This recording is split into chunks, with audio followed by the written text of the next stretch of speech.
Crap with Beth and Matt. Cut to Crap is the world's #1 no bullshit health and fitness podcast. All right, welcome to episode 9. Today we are talking with Registered Dietitian Zach Coen, aka the CEO of Affordable Meal Prep. We discuss his battle with cancer, introduce a new segment called This or That, talk about meal prep, and more. Let's jump right into the conversation. So what was your question, Beth? Sorry. So can you tell us about your cancer journey? I did not know you had cancer. And if you don't mind talking about that. Yeah, I mean, I don't talk about it too much, just, not for any specific reason, but I was actually I was in Iraq working as a contractor. I was 25 at the time, and I was probably the best shape of my life, I felt like. And I was really starting to get into like heavy weightlifting. I was thinking about doing like a bodybuilding show. I was like 215 pounds, pushing 220. And I had done squats. I was repping for like over 500 pounds, like just a monster in the gym. Wow. And the next day I felt like a little twinge in my right hip. And I was like, man, I must have tweaked something yesterday doing squats. I'll take a few days off, see how it feels. A few days later, I went for a run around the base, and it was just really hurting. So I went to the doctor. Military doctors are infamous for misdiagnosing things. So they were like, "Oh, it's probably nothing. Here's some Motrin. We call it vitamin M in the military." He gave me some Motrin. Said, "Come back in a month if it's still bothering you." Came back a month later. I said, "It's getting worse." She asked me, "Does your hip ever pop?" And I was like, "Yeah, I guess, sure." She was like, "Oh, you have snapping hip syndrome." I'm like, "I'm not sure what that is, but okay, here's some more Motrin. Come back if it's bothering you." Came back a month later. So this delay in treatment actually gave the cancer time to metastasize and spread to both of my lungs. Oh my God. So long story short, a specialist was at the base. He, was asking questions. He was like, "I would definitely get this checked out." I flew to Germany, got an MRI done. They were like, "We definitely see something." Ended up going to Kuwait, had another MRI done, ended up going back to the States, ended up in Mississippi at the University of Jackson, Mississippi. They did 2 biopsies and confirmed that it was osteosarcoma, which is a bone cancer, in my right femur. And they said it's so big that the pain is actually coming from the tumor being so large that it's actually outgrowing your hip joint. So anytime you walk, that's the pain you're feeling. So I went through about 2 years of chemo, lots of surgeries. And so here I am. It took me about 2 years. I fought it. They gave me a 15% chance of beating it. They gave me the option to forego treatment. They gave me the option of being amputated. I was like, no, I'm going to fight. I'm young. I fought it, and here I am today. Oh my God. Wow. Yeah. Incredible story. I mean, Yeah. Dude, you fucking beat cancer. That's powerful stuff right there. That's an inspiration in itself. I have a friend that's kind of going through something like that right now. She had thyroid cancer, and then she was just recently cleared. She beat it for the second time, and now she's dealing with some pancreas issues. But it's looking like she's probably good. It's hopefully not cancer is what it's looking like. So fingers crossed. Yeah, they say that once you're diagnosed, you have a higher percentage chance of it recurring or some other cancer forming. So once she's in that 10-year window, they call it the 10-year window. Once you're outside of that, you're pretty much in the clear. I hit my 10-year window a couple of years ago. So that was a big point in my life. So I was happy about that. Yeah, that's incredible. Wow. How old are you, Zach? I'm 39. I'll be 40 in February. So you age wonderfully. Yeah, you look good. 39. Yeah, I'm the youngest one on the call. Then I'm 35. So okay, yeah. All right. I'm the oldest here. You got a better beard than me too. So we got that going for you. I've actually only been growing it out for a little over a year. I just thought it'd be fun to do. So sure. I just noticed, Matt, your beard is looking pretty stealth over there. It's getting there. I've been working at mine for about 4 months now. So okay, yeah, it's getting pretty long. Yeah, so I always do this thing. So this is the longest I've ever gone with my beard growing out. I always grow it out, and then I just get frustrated with it because it's know, and so then I'm like, and then I'm just mustache for a while. I always like to go just a mustache like once a year, but I'm sticking with it. Me too. My friend that I was just talking about, the one that's had cancer, and she does my friend does my hair for me now and my beard and everything. So I always make the joke. I'm just wearing it, and it's her beard, it's her hair, So she's the one that's doing everything to it. So now, how long are you going? You have a length in mind? I don't know. She's been asking me if I want to stop, and I'm like, no, let's keep going. So maybe it becomes addictive. Yeah, maybe I can join ZZ Top. We can start a ZZ Top cover band. Yeah. Now, do you guys do like beard treatments and condition and stuff? Like, what do you? Yeah. Absolutely. Yeah. Interesting. For sure. Yeah. It's like you got to wash it with shampoo, like you do your hair. Yeah, that could be a whole episode shampoo, right there. Special conditioner, really, beard oil. Yeah. Oh my God. Okay. So now I know what it's like to be a woman in that regard, because I'm caring for a beard, whereas my hair and everything, I've never cared about that. So yeah, I had a buzz cut pretty much my entire life through the military, and I would get like the 2-in-1 shampoos, and I never understood why women spend all this money on shampoos and separate conditioners until I grew my hair out, and it's definitely not the same thing. You definitely need a good conditioner and. Yeah. Yeah, for sure. We don't learn those things, do we, Zach? When we're exactly. Bearding 101. Yeah, bearding 101. Washing your hair, why you need separate shampoo and conditioner, and why you shouldn't be washing your hair every day. Those type of things, So. Yeah, it's like that meme. The guys in the aisle looking at stuff. It's like a 5-in-1: shampoo, conditioner, face wash, ass wash, like everything. Ass wash. Oh, that's good. Amazing. That's good. So we were thinking about starting kind of the podcast off with doing like a little this or that. So we'll just kind of name a couple things, this or that. We'll go do a round table, and starting with you, and you tell us what you think. You down for it? Yeah. All right. So I'll go first on this one. I have a crock pot or an air fryer. Do you? Yeah, that's so funny. Think alike. Cross that one off. Oh man, that's a tough one. It is. It depends on the meal, but I would probably go crock pot. I love my crock pot. I'm going to go with crock pot as well. I mean, it's so easy you can't really mess a crock pot meal up. Yeah, exactly. So just throw a bunch of shit together and come back later in the day, and you got a hearty meal for you. So full disclosure, the last meal prep video that I did was a barbecue pulled chicken. I completely forgot that it was cooking. It ended up cooking, I think, for 6 hours. That chicken was almost like, it was literally melt in your mouth. Like, I've never tasted a chicken consistency like that. And I was like, actually it was like a happy accident. So it was good. Yeah. Yeah, it actually was. Nice. You got all those juices and flavors to lock that in then. So yeah. Exactly. All right. I got one. It's sweet potato or potato. For me? Yeah. Definitely potato. Yeah, me too.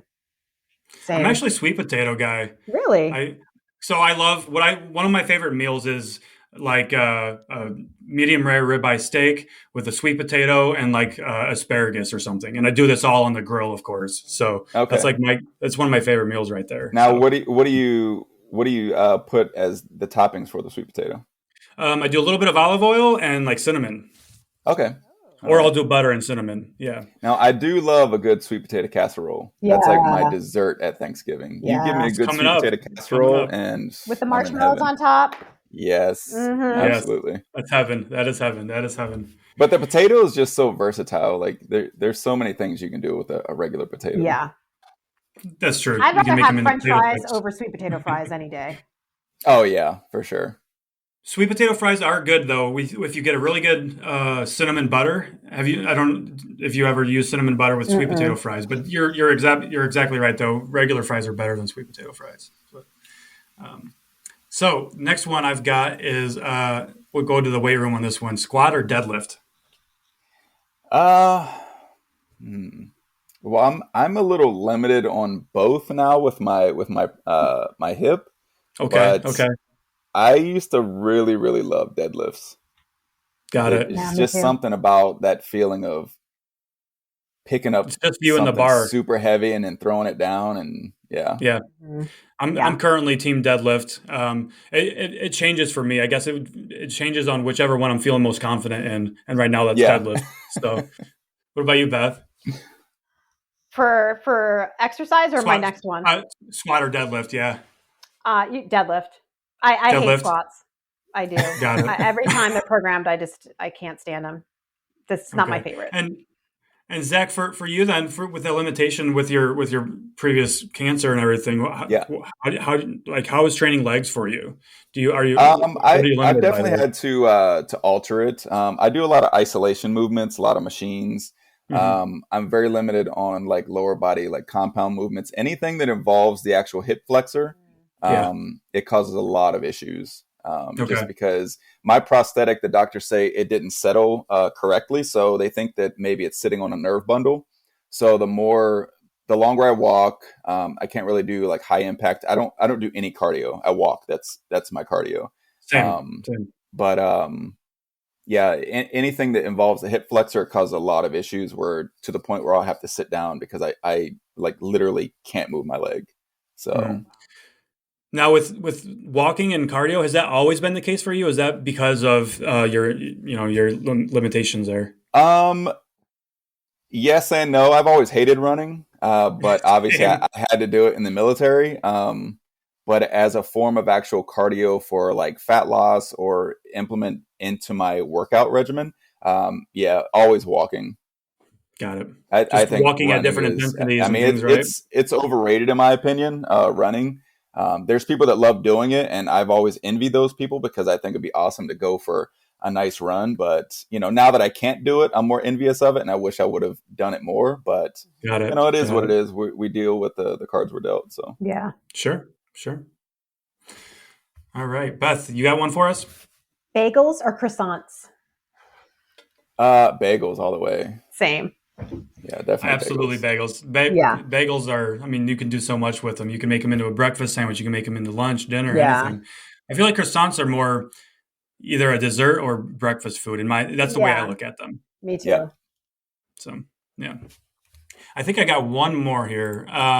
Go back to nutrition on this one. I've got white rice or brown rice. White rice all day. That's a very hot topic. It seems like sometimes, and I'm with you on that one with white rice. I love the white rice too. Yeah. There's this big misconception that like brown rice has like this, enormous mountain-sized amount of fiber in it, and it's just not the case. It definitely has some fiber. It's got some vitamins and stuff in it that's kind of lost in the processing of white rice, but. White rice gets a bad rap just because diet culture, food phobia, stuff like that. But because you're stripping it down, right? But then most people are enriching it then too, and putting most of the stuff back in. So, all right. What do you think are the biggest misconceptions when it comes to like nutrition? The food phobia aspect of everything. Like, there's obviously the fear of carbs now, like.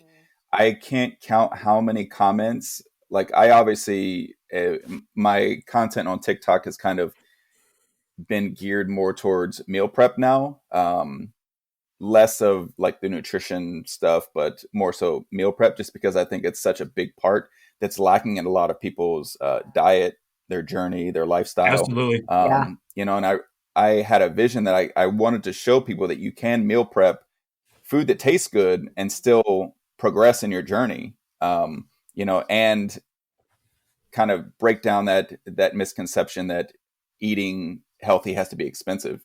So there's definitely a misconception when it comes to carbohydrates. I keep all of my meals within the American, the Diabetes Association recommendation, even for diabetics, people with diabetes. Oh, cool. Which is 45 to 60 grams of carbs per meal.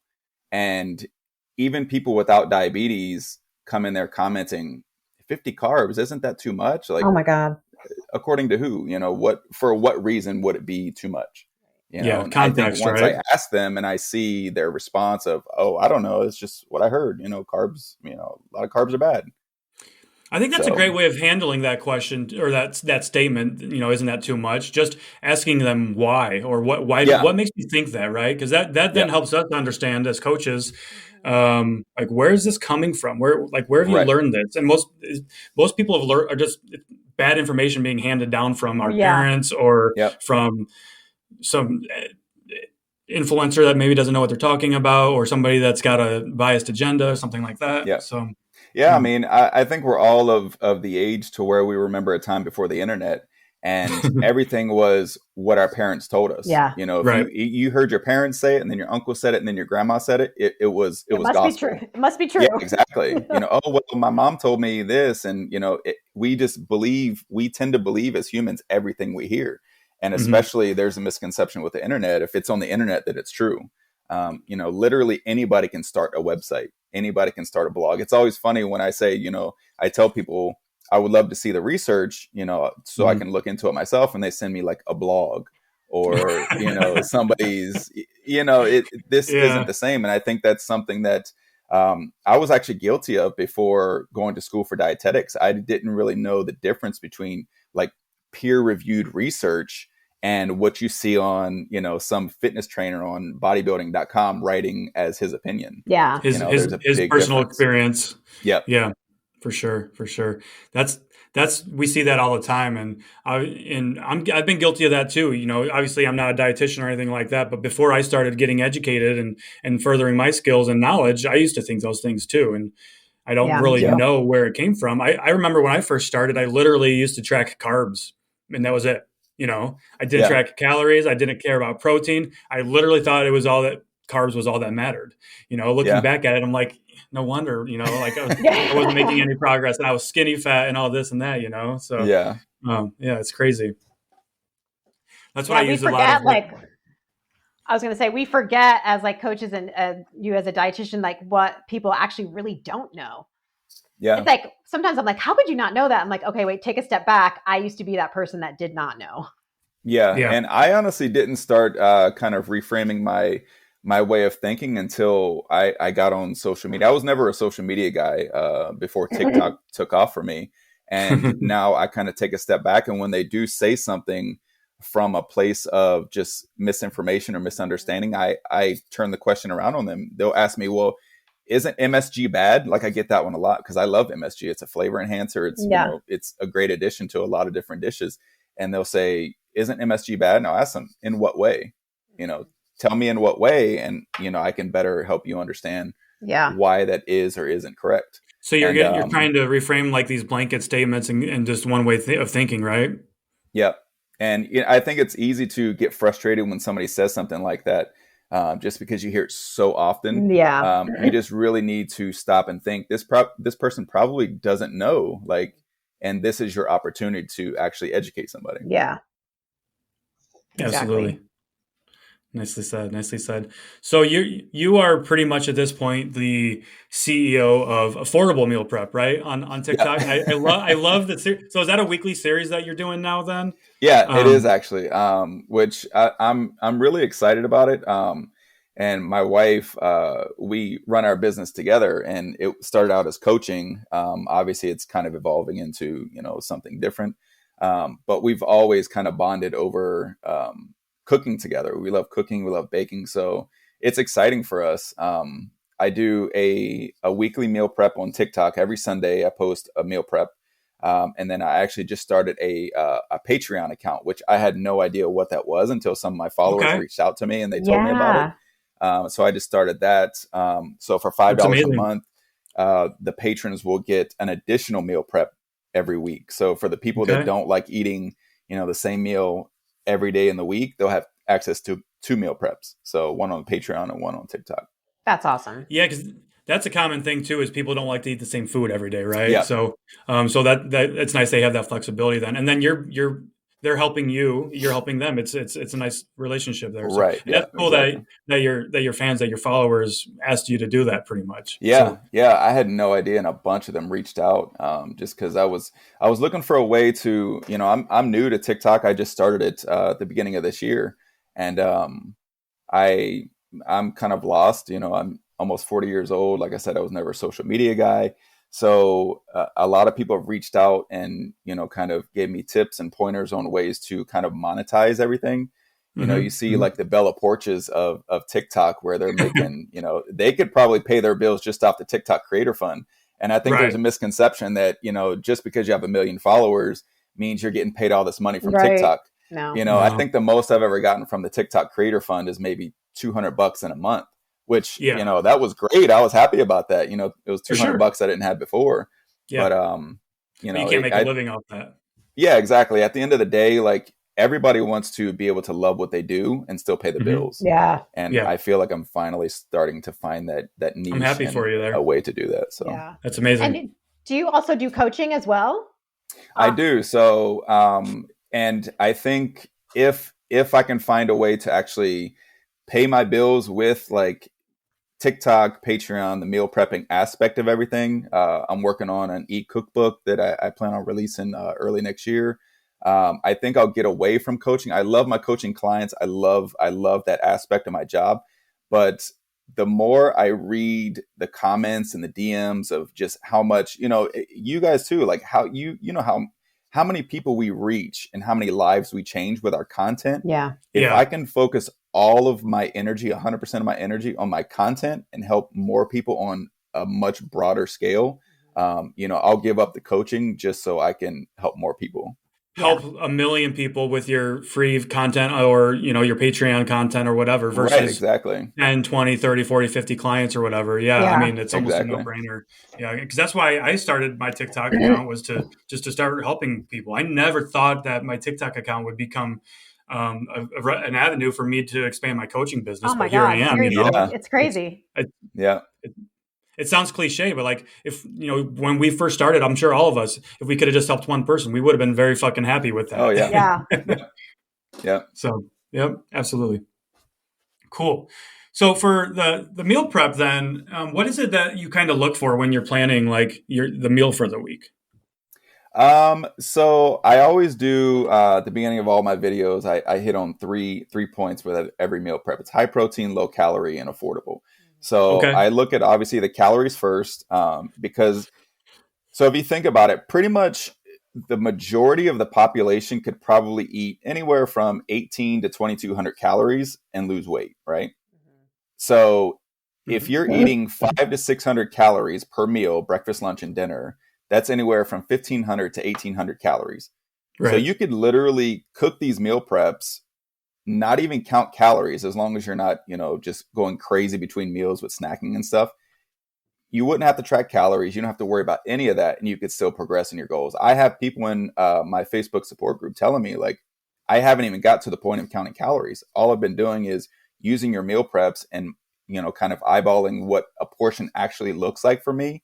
And I'm seeing progress on the scale. I'm losing inches. I love that. So those are the three things I look for. Obviously, lower calorie. I try to increase the protein content, and then I try to budget shop. I get a lot of hate in the comments sometimes for using Walmart brand and stuff like that. But I've always been a thrifty budget shopper anyway. I came from humble beginnings. My mom was a single parent for a long time, raising lots of kids. I have 5 sisters and 1 brother, and she did an amazing job with what she had. And that kind of was instilled into my mind throughout my life. So, I think I hate it when I see people demonizing where we choose to shop or what we're shooting. I got that in my video the other day. So many people were shaming my Walmart video. I'm like, it's the new form of bullying, honestly. It's crazy. If you think about it. Right?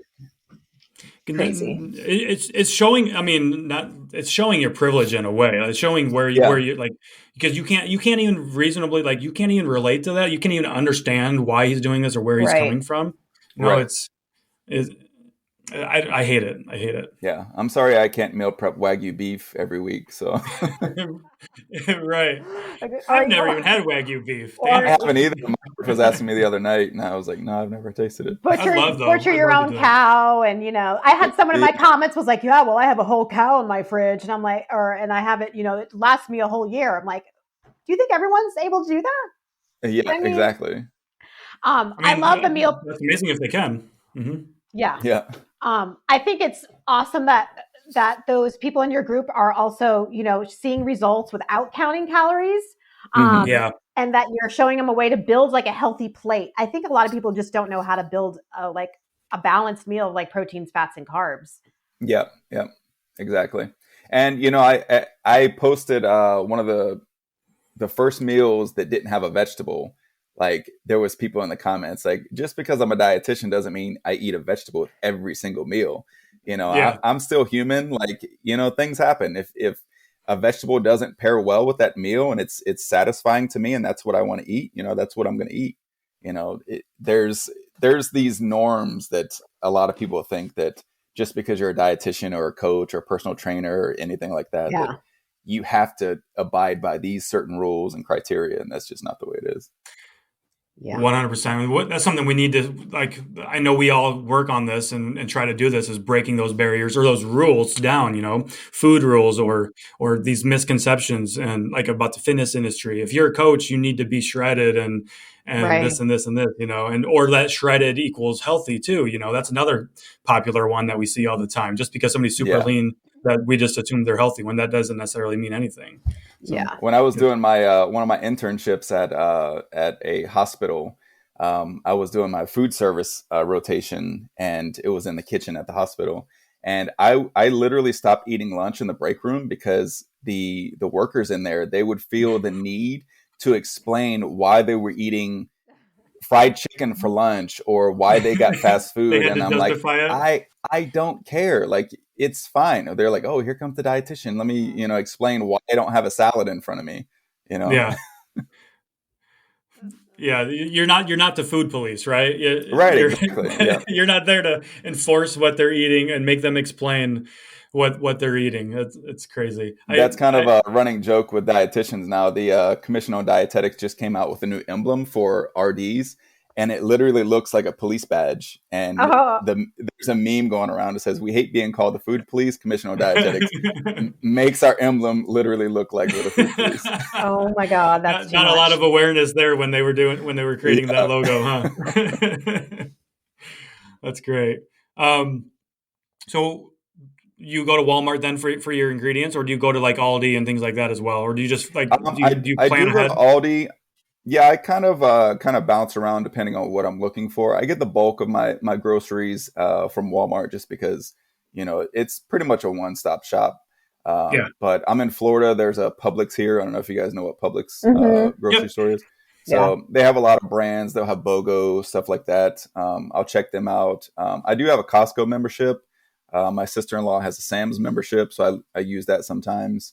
Yeah, I go to Aldi. I really love Trader Joe's, but there's not one close to me. I've been meaning to make my way out there and kind of do some video footage to post some TikTok content on Trader Joe's, just because they're so cool. They have so much cool stuff. The nearest one is 2 hours away from me. Oh, wow. I'm in Maine. I think I said on my stories the other day, because I was getting shit for shopping at Walmart. I was like, listen, I'm in Maine. I have 2 stores near me, like Hannaford's and Walmart. And then I have to drive 2 hours to Target or 2 hours to Trader Joe's, Yeah. Yeah, that's another thing too with, when we were talking about people judging how much you spend or where you shop. Like, not everybody, the food deserts, right? Like, not everybody had easy access to groceries, like to fresh produce, things like that. So like when we see people demonizing like processed food and like things like that, like packaged foods, like that's all they have available to them, literally they have no other option. So what do you want them to do? Yeah, my wife and I, when we went up to a few years ago, my mother-in-law was living in Jersey, in Patterson, and we went up there and we went to get her and bring her down to Florida. We were up there for a few days, and they literally have one little grocery store within like a 30-block radius, and a lot of those people don't own cars; they walk everywhere. So you're literally at the disposal of what that grocery store has, or go to the gas station. It's a lot of packaged foods. It's a lot of, it's really is a food desert. And I think people just don't think about that type of stuff when they make those comments. Mm-hmm. Yeah. That's a good content idea. How to cook if you are in a situation like living in a food desert, like meal prepping, if you live next to a convenience store. Yeah.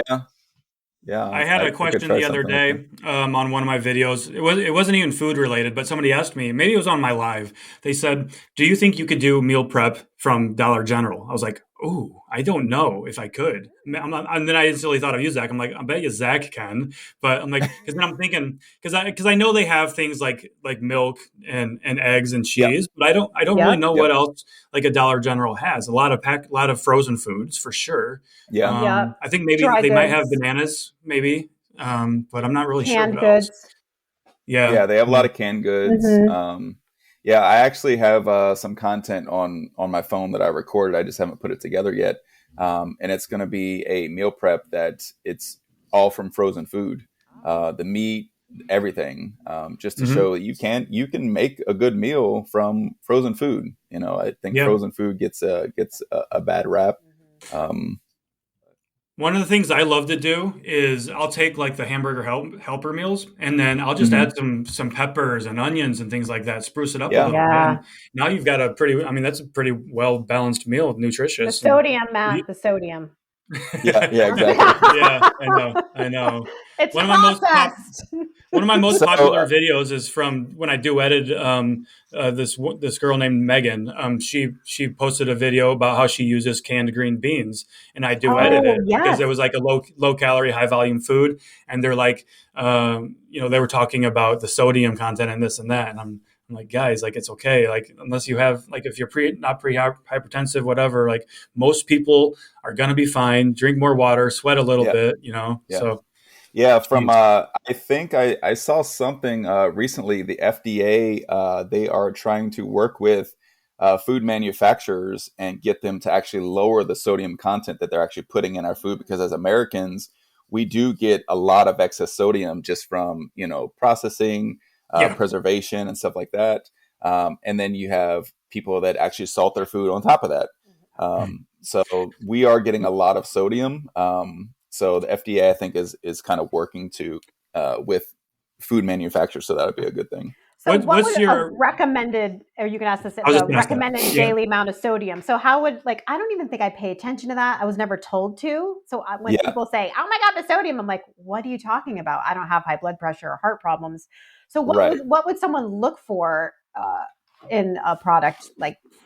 So I believe the nutrition fact label goes off of the American Heart Association's recommendation of 2,300 milligrams of sodium or less. So really, if you think about it, if you look at a packaged food and that's one of your meals for the day, like I did a video on the dumplings from Costco recently. The dumpling trays is like 6 dumplings with a little soy sauce packet. And the Nice. sodium content was, I think it said it was 30% of your daily diet. And if you think about it, most people eat 3 meals in a day. Even if every meal was 30%, you're still under that recommendation for 2,300 milligrams. Yeah. But as a dietitian, I do try to adhere to those guidelines, and just kind of tell people be mindful if it is a concern for you. Watch the added sodium that your table salt and stuff like that. It's easy to go overboard with that. But for most people, I mean, unless you're just going crazy and eating prepackaged foods 3-4 times a day, you should be fine. And what Got does it. too much sodium do? Is that cause like high blood pressure and like? So I can't say for sure, but the research does show that we still should be mindful, even if we don't have those pre-existing conditions, hypertension, Okay. any sort of heart problems. We still should be mindful, just because I think again it's from lifestyle, it's from overall diet, and it's from those chronic conditions, like living that lifestyle chronically. Having the occasional high sodium meal or even the occasional high sodium week isn't anything to worry about. Again, it comes down to I love the 80-20 rule. Focusing Yeah. 80% on fresh foods, fruits, vegetables, lean protein, whole grains, and then the other 20% are the flaming hot Cheetos and everything The else that fun you just foods. really love. Yeah, exactly. Yeah. Yeah. For sure. For sure. Great question. And because I know that's something that I don't know which way, like I've seen lots of evidence for both sides of it. Like, Yeah. do we need to be worried about sodium? Do we not need to be worried about sodium? Right. So then I lean on, people like yourself, registered dietitians and the experts in the field to kind of help guide me in which way in which way I should be thinking on that. So that's something I'm really torn about. Yeah. And again, it's tough sometimes just because, like you said, there's always going to be research on both sides. Mm-hmm. And, I think that most people in the evidence-based, science-based community, like you guys, I think as long as you're focusing on, at the end of the day, is sodium the number one priority you should be looking for in food? No, it should be dietary adherence. Being more active, drinking lots of water, stressing less, getting adequate sleep, those major things that you should focus on first and work on the nuances, afterwards. Yep. I agree 100%. Yeah. Beautifully said. Beth, you got anything to add on, any questions on his meal prep process, how he goes about selecting his meals? Do you take suggestions from people other than Patreon? Where do you come up with the meals? Are they stuff that you've always made, or do you come up with new ideas every week? How does that work? So it's kind of a combination of a lot of things. Like I said, I've always loved to be in the kitchen. I was in the kitchen at probably 6 years old with my grandma. She loved to bake. She used to make candy for Christmas, and it was one of my favorite things to do. And that kind of, sparked an interest in cooking and stuff like that. So I do like to, I watch a lot of cooking shows. I love Gordon Ramsay. Yeah. Who doesn't? Yeah, exactly. And the fact that he's on TikTok now, it just like blows my mind. I love it. But yeah, I love experimenting. I love playing with new flavors and stuff like that. If I see something that I think looks good, I'll kind of take that as a base, and then I'll kind of make it my own, add my own different type of seasoning. And then that's where the whole, trying to play with the calories, the protein, and stuff like that comes in. Your Tuscan chicken pasta, is that something you've done? I've got that saved in my favorites. I've been meaning to make that, and I'm going to. Yeah, I'm going to do it one of these days. Damn it! That was a big hit with the followers. I think actually that might be. I think that one might be my most viewed video on my entire TikTok. You had one. Maybe it's that one that you literally. I think you must have gained like couple 100,000 followers from it. Yeah, maybe it's that one. I think it was that one because my followers just blew up overnight. Yeah. I love to see that. You found your little niche, right? And what people need help with and what people resonate with, and you're really running with that. It's amazing. Yeah, I had posted a few like meal prep videos just because I thought it'd be cool. And then my wife and I we were walking out of Walmart one day, and I was getting ready to do a meal prep, and I was looking at my receipt, making sure all the prices were right and everything, just because I'm such a bargain shopper. Like my wife I'll say we need mayonnaise. She'll grab the first mayonnaise she sees. And I'm like, this mayonnaise is 3 cents cheaper, and I'll swap it out. And I just, it was like a light bulb went off in my head. And I'm like, I think a lot of people, they like meal prep just because it's easy, but a lot of people need to understand that it can be cheap too. Mm-hmm. And that's when I started doing the cost analysis, the cost breakdown at the end of all my meal prep videos. Yeah, that's amazing. It's so cool that you do that. Do you utilize like coupons or anything like that, or do you? So I have a few couponing apps on my phone. I really love Ibotta. I was actually just talking to some of the people in my Facebook support group. Somebody just pointed out that Ibotta has an offer right now for a free turkey dinner. So I guess you get I think you get like a whole turkey. Really? I don't know if you get let me pull it up real quick. Is that an app you have to pay for, or is that a free app? Nope. Yeah, it's all free. Amazing. It's Ibotta. It's a great app. So everybody make sure you check that out for sure. I'm writing it down. Definitely. Yeah, I'm going to go download it after this. Right?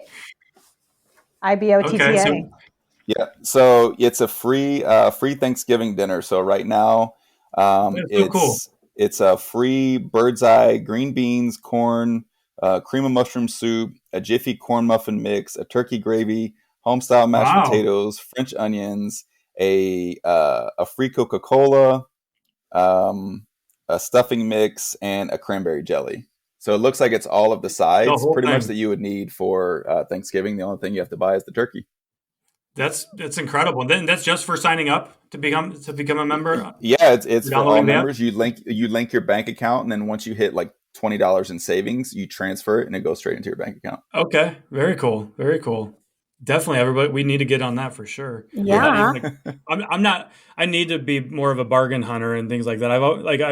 I've actually asked a couple of my friends who kind of are more like budget shoppers. I'm like, can you help me like try to like I don't know what I'm doing in there. I don't know how to plan out a meal like a grocery store trip. Yeah. You know, I literally go to the store. I don't plan. I just walk through and pick up. I have my basics that I always get. Yeah, Anyway, yeah, you your know? staples. Yeah. Yeah. So I very rarely, unless I'm making something specifically, I very rarely never make a fucking grocery shopping list. So.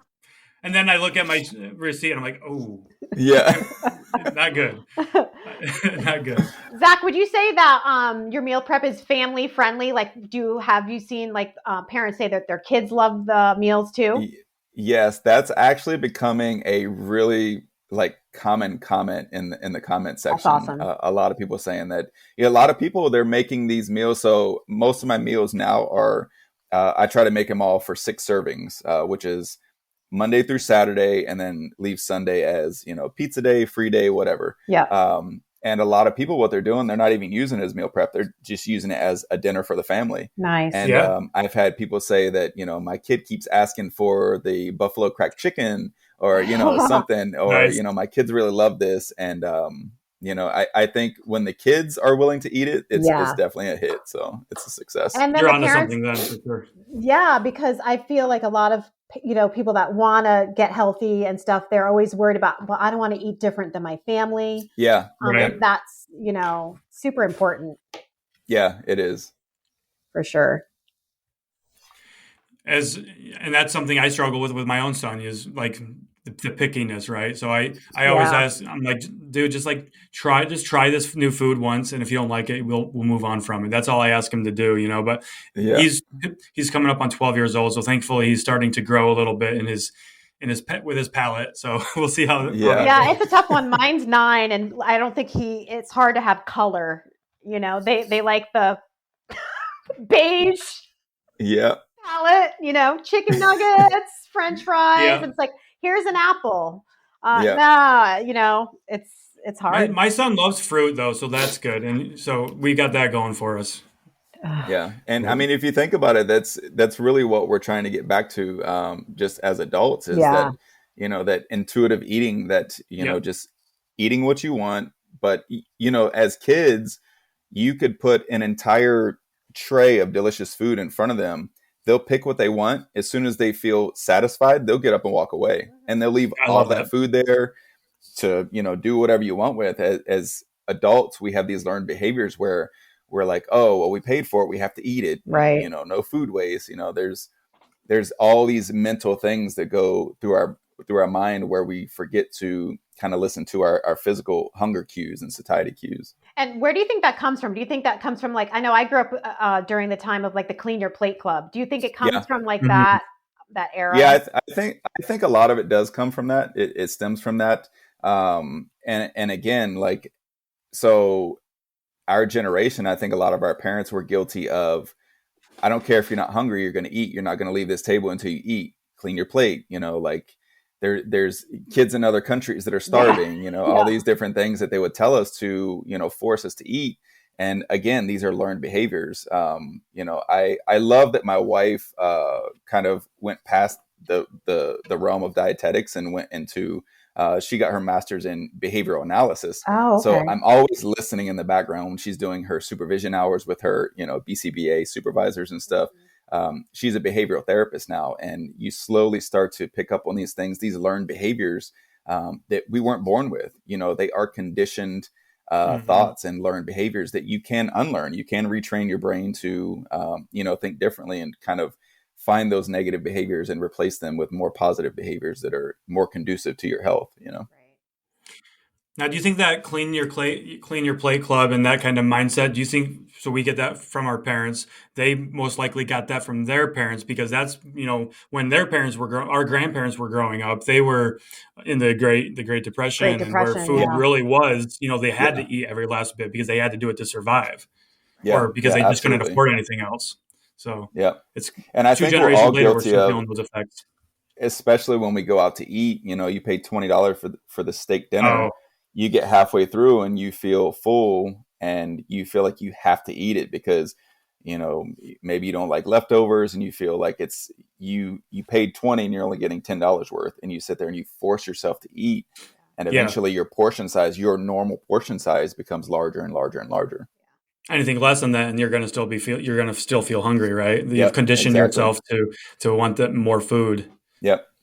Or eating the rest of your kid's plate because you don't want to throw it out. Yeah, exactly. Yeah, guilty. I've done it. Yeah, I'll have that chicken nugget. My 3-year-old nephew. We all live in the same house right now, and he's on this diet of French fries and milk. Those are like the only things he will eat or drink, and I'm like, well, he's getting his carbs, fats, and proteins. Right. It could be a lot worse. Yeah. There's worse things than chicken nuggets out there. Yeah. Before I knew better, before I got into nutrition and all that stuff, when my son was little, I would try to get him to finish. And now I'm like, no, if you're full, like, please don't force yourself to eat. So I'm totally guilty of that. It's not anything that anybody should, place blame or anything like that. I think every parent is doing the best that they can in their situation. Yeah. And that could just come from, not knowing, or, their upbringing, learned behaviors that they've learned. It's really just about education. Yeah. I don't know if you guys have seen this at all. I see some moms that do meal prep for their kids, and a lot of people are shaming the mom. Yeah. I think Andy Does Healthy made a video on that yesterday. Yeah, I think she duetted somebody or something. Mm-hmm. A mom was tired, or she's like, "This is what I'm making for my kids tonight." It was like, it looked really good. A ham sandwich with like cheese on Hawaiian rolls. With like mustard or something on it, right? Yeah, or and people were like, "That's so unhealthy. I can't believe you're feeding your kids that." It's like, are you kidding me? Yeah. Insane. And also too, like, what do we always say? Like, the dosage makes the poison, right? Like, if eating that one thing isn't going to make you unhealthy, just like eating one salad isn't going to magically make you healthy. Keep doing these things repeatedly every day for the entirety of your life. Then, that's the dosage right there. Right. Yeah. So I don't know. Yeah. It's that chronic lifestyle versus the acute. So yeah, for sure. Yeah. Amazing. Zach, for people that are listening, where can people find you on the socials? Maybe they want to support you on Patreon or find you on TikTok, Instagram. So everything's super easy. Just at Zach Coen, ZachCoen. My Instagram is, I'm back on that. I'm starting to post content on there, like nutritional infographics and stuff like that. And then obviously my TikTok is my main platform. So yeah. So if everybody wants meal prep ideas, definitely hit you up on TikTok. Follow you on definitely TikTok. Yeah, definitely. I need to make the transition over to Instagram. Start using the Reels. Yeah, I wasn't using it before because I think it used to be only 30 seconds. I don't know if it's now a minute or because it's turning into more of a video app. They changed your post, so you can post videos that are a minute that don't go to IGTV. I believe it's different now. Really? It's no longer IGTV. I learned this in my IGTV is so bad. Group. So yeah. Okay. So if you notice, I've been starting to post more videos, and they don't go to the IGTV. It's a different format. I don't know if it's. I don't know. I'll check that out. I did not know that. Yeah. Yeah. Cool. Yeah, I was off Instagram for like 2 years. My wife and I, we were living on the road in a van, so I remember that. I had a travel Instagram going, so. Yeah. Didn't you, when you first started TikTok, that's what you were doing, weren't you? You were traveling out of the van, I think. Because I remember, I think I was talking with Beth about this. I was like, doesn't Zach because I've been really obsessed with the idea of purchasing a van and converting it and doing just that, I'm like, I think Zach does that. But that's so interesting. So we have this vision of eventually our business becoming nonprofit, and becoming like travel dietitians, go around and just, do little amazing symposiums, teach people, just about nutrition, and just live on the road. So yeah, our time here in Florida, it's temporary. So we're just renting a room from family, and hopefully one day be back on the road and take this show on the road. Exciting. That's so cool. I love that. Has there ever been anything done like that? The traveling dietitian thing? I've seen. I actually just started following, there's a dietitian, her username is the hiking dietitian. So she posts a lot of like hikes and stuff like that. But as far as like a travel dietitian, I've never seen anything like it. So, I think it'd be really cool, to be able to announce that I'm going to be in this city on this date, and, have people come out and do like, like I said, little symposiums, meet your followers. Exhibitions. Yeah, exactly. Yeah. So cool. That's amazing. I love that. That's amazing. Awesome, dude. Thank you so much for joining us today. It's been awesome chatting with you. It's been really awesome. Thank you so much. Thanks for having me, you guys. Absolutely. Yeah, keep crushing it. You have a good one. Yeah, you of anybody else, like with all the coaches that we talk to, I mean, you are absolutely crushing it, and super happy for you. Super excited for you. Appreciate it, guys. Appreciate it. Yeah. Absolutely. Absolutely. All right. Have a good one. Have an amazing day. Bye. You too. Bye-bye. And that, ladies and gentlemen, was a wrap for episode 9. Be sure to give Zach a follow on Instagram and TikTok. And if you're interested in some of those exclusive meal preps available on Zach's Patreon, check him out. But before you go, if you have found even the smallest nugget of wisdom in this episode, share it with a friend that needs to hear it. Come on, don't be stingy. Your friend will think you are the absolute best person out there. I know I love it when I get that random text from a friend sharing a link to a podcast that they know I'm going to absolutely love, along with the message, oh my God, you've got to listen to this podcast. You will fucking love it.